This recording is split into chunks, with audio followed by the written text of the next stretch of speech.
Hello students, welcome to my channel Vidya temple.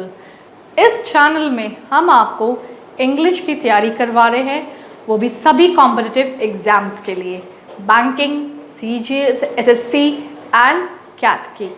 इस video में मैं आपको एसएससी सीजीएल 2020 की इंग्लिश की तैयारी करवा रही हूँ, जिसका टॉपिक है इडियम्स एंड फ्रेजेस पार्ट 4। और मैं आपको बता दूं, जो बच्चे फर्स्ट टाइम हमारी वीडियो को देख रहे हैं वो हमारे चैनल को सब्सक्राइब करें और नोटिफिकेशन बेल आइकन को प्रेस करें, जिससे कि वो हमारी अपडेट्स वीडियो को रेगुलरली देखते रहे और अपने सिलेबस को कवर अप करते रहे।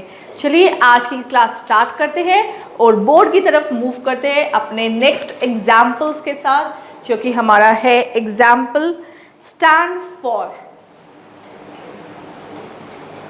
मैं आप लोग को बता दूं कि हर क्लास में मैं एक वर्ड ईडियम्स के चैप्टर को स्टार्ट करने से पहले बोलती हूँ कि ईडियम्स जो हैं वो तब अंडरस्टैंडिंग है जब हम उसमें एक चीज़ याद रखते हैं कि वो कनेक्टिविटी देते हैं, क्योंकि वो एक सिंगल वर्ड नहीं होते, वो कभी किसी प्रपोजिशन के साथ लिंकअप होते, किसी एडजेक्टिव के साथ लिंकअप होते, किसी भी पार्ट्स ऑफ स्पीच के साथ लिंकअप होंगे, तो वो एक कनेक्टिविटी बनाएंगे। और उस कनेक्टिविटी को अंडरस्टैंड करने का ही हमारे को यहाँ पर क्लास है कि stand for.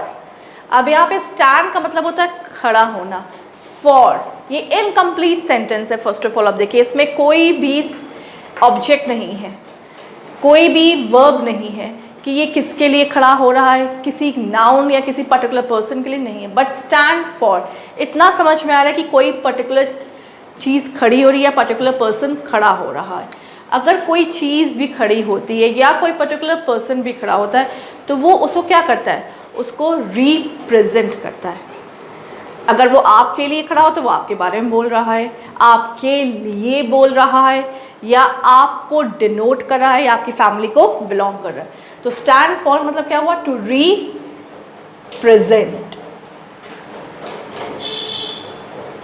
Okay, stand for।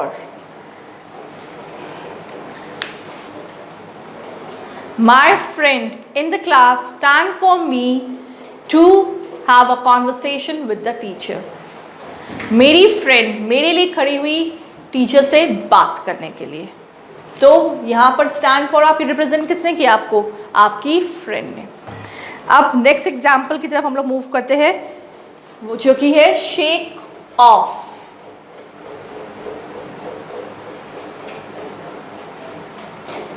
Shake of का मतलब क्या होता है, शेक ऑफ, ऑफ मतलब कि किसी चीज़ को क्लोज डाउन करना, क्लोज करना। शेकली, शेक करते हैं ना, हैंड्स शेक करिए, means you are giving a jerk, उसको जर्क देते हैं, उसको मूवमेंट करते हैं हम लोग, शेक कर रहे हैं, हैंड्स शेक करते हैं। When you meet, when you greet each other, आप किसी को विश करते हैं हेलो, व्हेन यू वो आपके सामने करा तो आप उसको शेक ऑफ करते हैं। तो उसका क्या मतलब होता है शेक ऑफ का, कि आप उसको क्लोजली कर रहे हैं, ख़त्म कर रहे हैं। Shake, to give jerkly shake, to jerk closed, jerk करना किसी चीज़ को। तो यहाँ पर मीनिंग क्या हुआ, टू गेट रिड ऑफ, ख़त्म करना है। आप जब सिनोनिम्स पे आएंगे, क्लोज्ड, रिड, पीछा छुड़ाना किसी से, कहते हैं ना किसी को to get rid of. To close, shake off मतलब क्या हुआ, to get rid of. During this pandemic disease of corona, everyone wishes to shake off from the hospitals। हर किसी को छुटकारा चाहिए था कि हम लोग को हॉस्पिटल्स ना जाने पड़े। जब कोरोना का डिजीज़ फैला हुआ था, पैंडेमिक डिजीज़ अभी भी फैला ही हुआ है, बट हर कोई अवॉइड करता है, to get rid of, avoid करता है। टू गेट रिड ऑफ मतलब कि अवॉइडेंस भी करना हो सकता है यहाँ पर, कि हम उसको अवॉइड करते हैं, कि we should not we shake off the to go to the hospitals. हमें हॉस्पिटल्स जाना अच्छा लगता है, कि ये ना हो कि हमारे पास वो डिजीज़ नहीं है but we get in to it, हमको वो डिजीज़ होना चाहिए। चलिए नेक्स्ट एग्जाम्पल की तरफ हम लोग मूव करते हैं, और नेक्स्ट एग्जाम्पल हमारा है स्लिप ऑफ। स्लिप ऑफ का मतलब क्या हुआ, स्लिप करना, स्लिप करना, जबान से शब्द स्लिप कर जाते हैं, या स्कूटी स्लिप कर जाती है, या हम लोग कहीं पे स्टेयर्स पे स्लिप कर जाते हैं, तो स्लिप ऑफ। तो ये जो मोशन का वर्ब है स्लिप, तो ये हरिडली है, हरी हो रहा है, मतलब कि रैंडम हो रहा है, बहुत जल्दी में ये काम हो रहा है। स्लिप ऑफ रैंडम काम हो रहा है, तो मतलब कि क्विकली वे में हो रहा है, क्विकली। ऑफ मैंने बताया ना, ख़त्म करते हैं, लीव करते हैं, किसी चीज़ को छोड़ना, छुटकारा करना या क्लोज डाउन करना। आपको रिलेट करना पड़ेगा कि अगर हम बंद रैंडम करेंगे, क्लोज रैंडम होएगा, तो ऐसा तो नहीं हो सकता। लीव करना, तो मतलब कि इसका मीनिंग क्या हो जाएगा? Leave quickly. जब वर्ड्स आपके माउथ से या आपकी टंग से निकल जाते हैं, इसका मतलब कहता है आपके स्लिप ऑफ हो जाते हैं। The words went slip off from my tongue to my parents which really disheartened them, कि मेरे वर्ड्स जो थे वो स्लिप ऑफ हो गए मेरी टंग से, और जिन्होंने मेरे पेरेंट्स को डिसहार्टेंड कर दिया। Is that clear to each one of you? Please please आप लोगों को फिर से मैं कह रही हूँ, एग्जाम्पल्स पे जरूर ध्यान दीजिए, अपने इन्वायरमेंट के अकॉर्डिंग पे, अपने कोरिलेटिव एक्टिविटीज़ के अकॉर्डिंग पे, कि आप जो डे टू डे एक्टिविटीज़ पे ध्यान रखते हैं, उससे अगर आप अपने सेंटेंसेस फ्रेम करेंगे तो आपको ये एग्जाम्पल्स बहुत ईजिली क्लियर हो जाएंगे। You don't have to mug it up, you don't have to learn it out, you just have to understand it. Okay, तो नेक्स्ट एग्जाम्पल की जब हम लोग मूव कर रहे हैं, और वो एग्जाम्पल है to carry a day.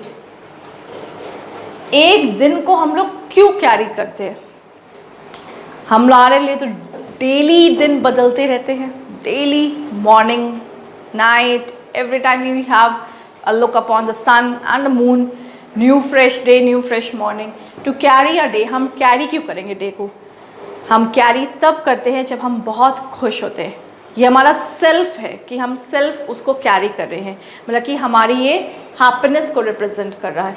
To carry a day means क्या पड़ेगा? To win a victory. हमारा मन करता है कि वो दिन कभी ख़त्म ही ना हो, क्योंकि वो दिन हमारा किसका होता है? To win a victory.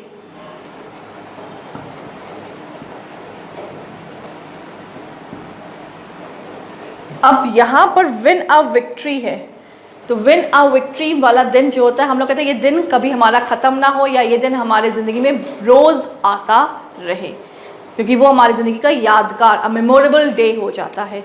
To carry a day. When Kapil Dev won the world cup for India, the all Indians wish to carry a day for the whole of the year. जब कपिल देव ने जीता था वर्ल्ड कप हम Indians के लिए, और हमारी इच्छा क्या थी कि वो दिन हमारे लिए हमेशा यादगार रहे, या ये दिन हम लोग हर दिन एज अ फेस्टिवल उसको सेलिब्रेट करें साल के। चलिए, ये एग्जाम्पल्स आप लोग नोट कर लीजिए, और कोई भी डाउट्स हो तो अपने कमेंट सेक्शन पर ज़रूर लिखिए। यूपी बोर्ड वाले बच्चे please please please, you don't have to worry, डरने वाली कोई बात नहीं है। आपको सिर्फ ट्रिक्स मेंबर्स करने हैं जो कि मैं टीच कर रही हूँ, और आपको रेगुलरली मेरे चैनल को विज़िट करना है, जिससे कि ये आपका फियर जो है तुरंत ही गेट रिड ऑफ हो जाएगा। मैं फिर एक इडियम यूज़ करी हूँ, to get rid of this fear just visit, just subscribe to my channel Vidya Temple. Okay, चलिए नोट डाउन कर लीजिए, ये आपको बहुत यूज़फुल रहेंगे। और उसके बाद हम लोग नेक्स्ट एग्जाम्पल्स पर आते हैं।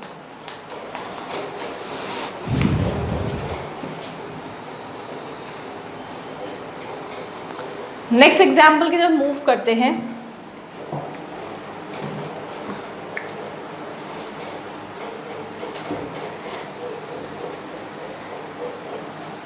इंग्लिश सब्जेक्ट वो होता है जो ईजिली अंडरस्टैंडेबल होता है, और आपको अटेम्प्ट करने अगर फ्री क्विजेस एंड पीडीएफ, तो हमारी वेबसाइट पर लॉगिन करिए www.vidyatemple.com, जहाँ आपको 500 से भी ज़्यादा ईडियम्स मिलेंगे that are very very useful for your SSC CGL 2020, and you are supposed to get good marks through these PDFs. Okay, चलिए नेक्स्ट एग्जाम्पल की तरफ मूव करेंगे। To burns one's fingers.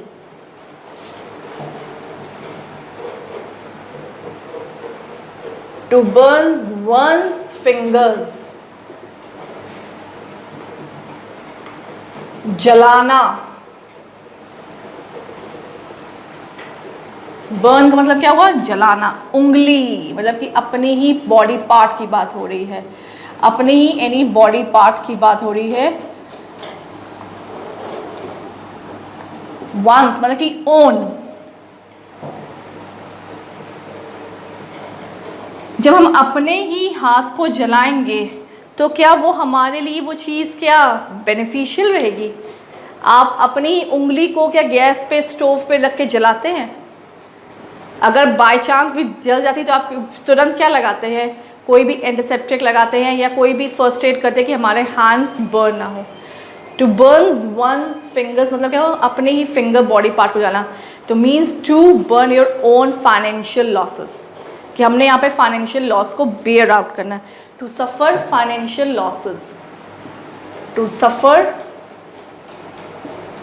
Financial losses. जब हम खुद जल रहे होंगे तो हम कब जलते हैं? जब हमारे पास मनी की अबंडेंस नहीं होती, हमारे पास मनी की स्कार्सिटी हो जाती है, मतलब कि we are not having limited amount of finance. हमारे पास फाइनेंस नहीं है तो हमारे पास क्या है? लॉसेस हो रहे हैं। To burns one's fingers. Okay, next move कर। अब इसका आप एग्जाम्पल या मेक सेंटेंस कहेंगे मैम आपने वो तो बताया नहीं और आप नेक्स्ट एग्जाम्पल में मूव कर रही हैं। चलिए इसका भी एग्जाम्पल करते हैं। While investing the money in the share market, Mr. Dhanraj had experienced burns in its own fingers. अब हमने वंस को इसमें क्या कर दिया? ओन में कन्वर्ट कर दिया। मैंने आपको क्या कहा था कि प्लीज़ लकीर के फ़कीर ना बनिए, मतलब कि अपने आप को प्रिस्क्राइब लैंग्वेज में मत डंप करिए। Just change it as per your own convenience. To burns one's fingers, burns one's fingers मतलब कि अपने आप को जलाना। जब मिस्टर धनराज ने अपनी इन्वेस्टमेंट शेयर मार्केट में लगाई, ही बेयर्ड लॉसेस इन इट, तो उनका फाइनेंशियल लॉस हुआ। अब नेक्स्ट एग्जांपल की तरफ हम लोग मूव कर रहे हैं, जो कि है टाई द नॉट।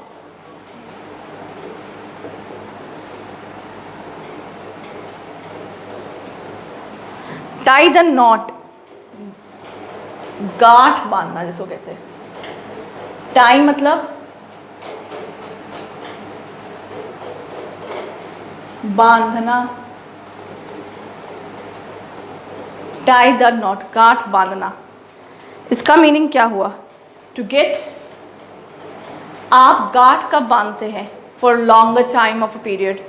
रोज़ तो बांधते नहीं हैं किसी चीज़ में कि आपको लॉन्गर टाइम के लिए बांधते तो खोल दे, पर यहाँ पे हम लॉन्गर टाइम की बात करें। To get married, usually this word is used when you are relating to the marriage purpose. आप मैरिज पर्पस, शादी के लिए जोड़े, to tie the knot, to get married. अब इसमें एग्जाम्पल्स हमको लेने होंगे। Rahul and Riya tied the knot on 27th of December 2019। तो हमने यहाँ पर लिख दिया एग्जाम्पल के लिए सेंटेंस कि दो पर्सन्स के बीच में नॉट टाइड, मतलब कि they got married to each other on that particular day. तो हमारे पास एग्जाम्पल भी था, एग्जाम्पल्स हमने सेंटेंस भी बना दिए ईडीएम के, and your concepts are cleared. Okay, clear हो रहा है बच्चा आप लोगों को? तो चलिए नेक्स्ट एग्जाम्पल्स की ओर हम लोग अब मूव करते हैं। टू कट बोथ एंड्स, बहुत डिफिकल्ट सिचुएशन नहीं हो गई यहाँ पर। टू कट बोथ एंड्स के बारे में बात हो रही है। किसी चीज़ के दोनों आगे एंड पीछे वाले हिस्से काट दिए जाएं तो कितनी बड़ी डिफिकल्टी हो जाएगी। सर भी नहीं है, पैर भी नहीं है, ओ माय गॉड, बड़ी वर्स्ट कंडीशंस हो रही है। अगर यहाँ पर वर्स्ट कंडीशन वो होती है कि अगर आपके लिए कोई फॉर भी बोल रहा है और अगेंस्ट भी बोल रहा है, कि आपकी गलत बातें बता रहा है और आपकी अच्छाई बता रहा है, तो ये क्या हो रहा है? आपको सपोर्ट भी कर रहा है एंड डीमोटिवेट भी कर रहा है। तो यहाँ पर मीनिंग आता है to cut the both ends means to support you and argue from both the sides. तो ऐसे पर्सन पे आप बिलीव नहीं कर सकते, आप विश्वास नहीं कर सकते। तो इसका मीनिंग क्या हो जाएगा? To support you from both the ends, to support you in argue from both the ends. Okay, is that clear to you? To cut both ends. Next word पे हम लोग आते हैं, और वो नेक्स्ट वर्ड है हमारा टू ड्रॉ द लॉन्ग बो। नेक्स्ट एग्जाम्पल की हम लोग बढ़ रहे हैं, टू ड्रॉ द लॉन्ग बो।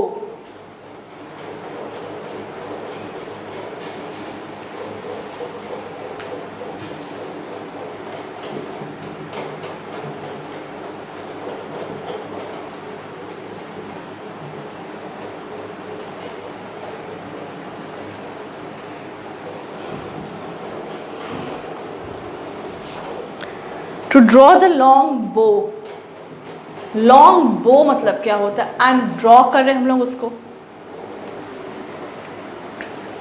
बो तो होता है कि हमारा एरो एंड बो वाला भी आपने सुना होगा। बो हम लोग बताते हैं जब किसी चीज़ को हम लोग बढ़ा चढ़ा के बता रहे, लॉन्ग बता रहे, जैसे लॉन्ग टेल्स मैंने भी आपको बताया था, टॉल टेल्स, किसी चीज़ को बढ़ा चढ़ा के बताना, तो उसको हम लोग क्या बोलते हैं? टू ड्रॉ द लॉन्ग बो। जब किसी चीज़ को बढ़ा रहे हैं, ड्रॉ तो कर रहे हैं बट लॉन्ग वे में। कनेक्टिविटी देखिए, ड्रॉइंग विद लॉन्गिटिविटी, लंबाई की बढ़ाई, वो भी किसकी? बो की। तो यहाँ पर इसका मीनिंग होगा to exaggerate. What is its meaning? To exaggerate, मतलब कि किसी चीज़ को बढ़ा चढ़ाकर बताना। The profits described by a company was like to draw the long bow for the competitors। जो प्रॉफिट्स कंपनी ने बताए अपने कंपटीटर्स को बढ़ा चढ़ाकर बताए, टू मेक एम जेलस, कुछ भी करने के लिए आप बोल सकते हैं। आपको मैंने सेंटेंस बता दिए हैं और हम लोग नेक्स्ट एग्जाम्पल की तरफ मूव कर रहे हैं। और नेक्स्ट एग्जाम्पल है, चलिए पहले आप लोग इन सब चीज़ों को नोट कर लीजिए, और कोई भी डाउट्स हो तो मुझे बताइए। साथ साथ नोट करते चलेंगे तो ये आपके लिए बहुत ज़्यादा यूजफुल रहेंगे। Giving you 3 minutes।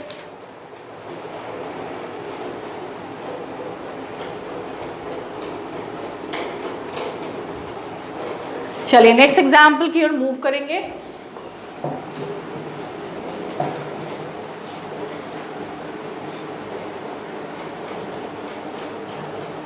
और कनेक्टिविटी कंसेप्ट को हमेशा अपने दिमाग में रहेंगे when you are learning idioms और व्हेन यू आर स्टडिंग, कुछ भी कर रहे हो आप लोग। To be down to the earth,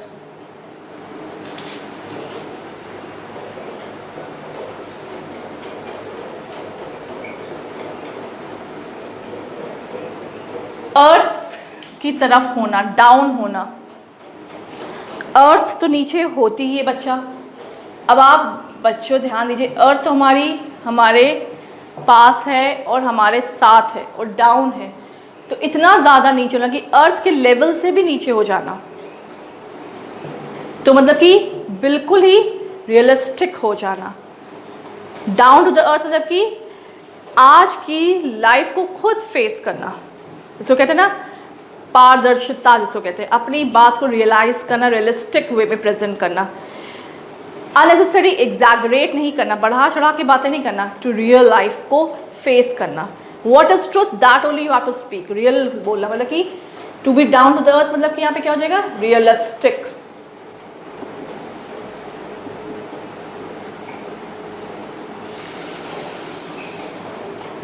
the behaviour of Mrs Khurana is down to the earth in our family. The behaviour Mrs Khurana का जो है बहुत रियलिस्टिक है, जो वो हैं वो वही रिप्रेजेंट करती है, अपने आप को वही दिखाती हैं। तो यहाँ पर उनके अकॉर्डिंग आपने समझ लिया एग्जाम्पल जो मैंने आपको बताया सेंटेंस बना के, to be down to the earth का रियलिस्टिक होना। नेक्स्ट एग्जाम्पल आता है, to be at home. To be at home, घर जाना किसको किसको बहुत ज़्यादा पसंद है? बच्चों को अगर वो पीजी में है तो बहुत ज़्यादा पसंद आता है। They really miss their home, isn't it? To be at home, what does it mean? To be at home का मीनिंग क्या हो जाता है यहाँ पर कि होम में जो लग्जूरियस है वो कहीं पे भी नहीं मिलती हैं, because the home is the relaxing place for every one, कि हमारा घर हमारे रिलैक्सिंग प्लेस हो जाता है. To be at home means what? To be at ease. whatever you wear, whatever you hold, nobody is there to stop you. तो आप easily वे में रहते हैं. To be at ease, to be at your home. अब हम इसके sentence के बारे में बनाते हैं कि इसका सेंटेंस क्या बनेगा. To be at home. The way of relaxation by Neha was just to be at home in the college. बहुत easily में वो भी रह रही थी कॉलेज में, जैसे कि वो घर पे रह रही हो. तो to be at relaxation by Neha was just like to be at home in the college. जैसे कॉलेज को उसने अपना घर बना लिया. तो रिलैक्सेशन पॉइंट ऑफ व्यू में हम देखा जाए. अब हम लोग नेक्स्ट एग्जाम्पल की तरफ मूव करें.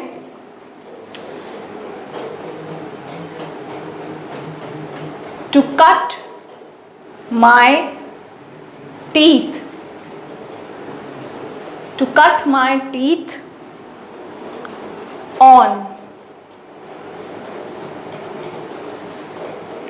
अपने ही दांतों को काटना कोई करना चाहेगा? अपने ही दांतों को काटना. To cut my teeth on. देखिए, ध्यान से देखिए. टू कट माई टीथ, अपने टीथ को काटना. तो अपने ही टीथ को काटने का मतलब क्या हुआ कि अपने ही एक्सपीरियंस को बाइट ऑन करना, क्योंकि आप अपने टीथ से क्या करते हैं? फूड को बाइट अप करते हैं. तो अपने एक्सपीरियंस, यहाँ पर क्या हुआ? एक्सपीरियंस की बात हो रही है. यहाँ पे दांतों की बात नहीं हो रही, यहाँ पे किसकी बात हो रही है? एक्सपीरियंस से रिलेट किया जा रहा है इसको. किस रिलेट करें हम लोग इसको? एक्सपीरियंस से रिलेट कर रहे हैं. To cut my teeth on is to gain experience. मतलब कि हमारा जो प्रीवियस एक्सपीरियंस था उसको छोड़ के हमने न्यू एक्सपीरियंस गेन किया. To gain experience. चलिए नेक्स्ट एग्जाम्पल की तरफ हम लोग अब मूव कर रहे हैं, जो कि आप लोग को और भी ज़्यादा यूजफुल रहेंगे आपके एसएससी एग्जाम्स के लिए. एंड मोर एग्जाम्पल्स को आपको प्रैक्टिस करने के लिए you just go to a PDF that is on our website www.vidyatemple.com to make your more concepts clear and to get more and more marks. Go at equal speed.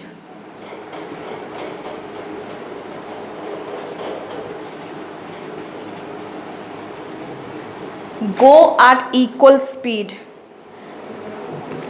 Go at equal speed का मतलब क्या होता है कि बराबर में चलना. Equal मतलब क्या होता है? बराबर में चलना. बराबर. स्पीड मतलब कि चलना.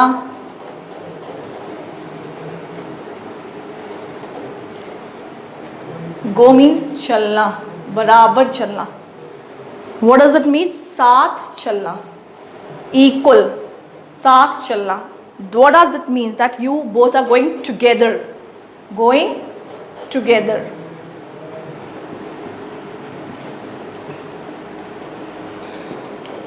कोई ये नहीं कोई 20 किलोमीटर पर स्पीड पे चल रहा है या कोई 40 किलोमीटर पर स्पीड है, हमें साथ में लेके चलना है. तो हमें जब साथ में लेके चलना है तो going together is the meaning. When we are having the same balancing of the speed, तो हमें गोइंग टुगेदर इसको याद रखना है. Go at equal speed. To meet your targets, the two best friends decided to go at equal speed. इसका sentence मैंने बता दिया कि अब दो फ्रेंड्स ने अपने टारगेट्स को अचीव करने के लिए एक ही स्पीड पे वर्कआउट किया. This session is going to be end. अब हम अपना सेशन एंड अप कर रहे हैं, बट उससे पहले मैं आप लोगों को फिर याद दिला देती हूँ कि मेरी वीडियोस को लाइक अप करिएगा और ज़्यादा शेयर करिएगा. और sharing is caring. Knowledge explore तब होती है जब वो ज़्यादा दूसरे बच्चों को पहुंचाई जाए. अपने फ्रेंड्स के साथ मेरी वीडियोस को शेयर करिए कि वो भी एसएससी के एग्जाम से 180+ स्कोर कर सके. और अपने कमेंट्स, अपने डाउट्स को हमारे कमेंट सेक्शन पर ज़रूर लिखिएगा, because your doubts are like the feedbacks for me to boost out for more and more knowledge and for more and more examples of idioms. Thank you everyone for looking and for enjoying my class.